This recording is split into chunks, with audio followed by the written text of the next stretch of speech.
తొలి ఏకాదశి మనకి మొత్తం 24 ఏకాదశులు ఉంటాయి. అందులో ఆషాఢ మాసం శుక్లపక్షంలో వచ్చేదే ఈ తొలి ఏకాదశి.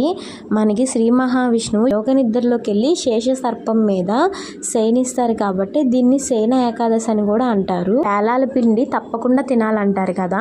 పేలాల పిండి ఎందుకు తినాలంటే మన పితృదేవతలకి పేలాలు అంటే ప్రీతి అంట. మన పితృదేవతల్ని గుర్తు చేసుకుంటూ మనం దేవుడికి ప్రసాదంగా సమర్పిస్తాం కాబట్టి పేలాల పిండిని తప్పకుండా ఈ తొలి ఏకాదశి రోజు తినాలి అని చెప్పి అంటారు.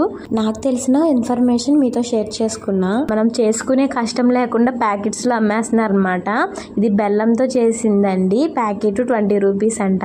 ఇంకా దాన్ని ఒక బౌల్లో వేసేసి దేవుడి దగ్గర పెట్టేసి నైవేద్యంగా ఇంకా ప్రసాదం అయితే తినేసాను. చిన్నప్పుడు ఏంటంటే ఈ పేలాల పిండి తొలి ఏకాదశి రోజు తినకపోతే వచ్చే జన్మలో గాడిదలై పుట్టేవాళ్ళు అని చెప్పి భయపెట్టేసేవాళ్ళు. ఆ భయంతో అన్న ఆ రోజు తప్పకుండా తినేవాళ్ళం.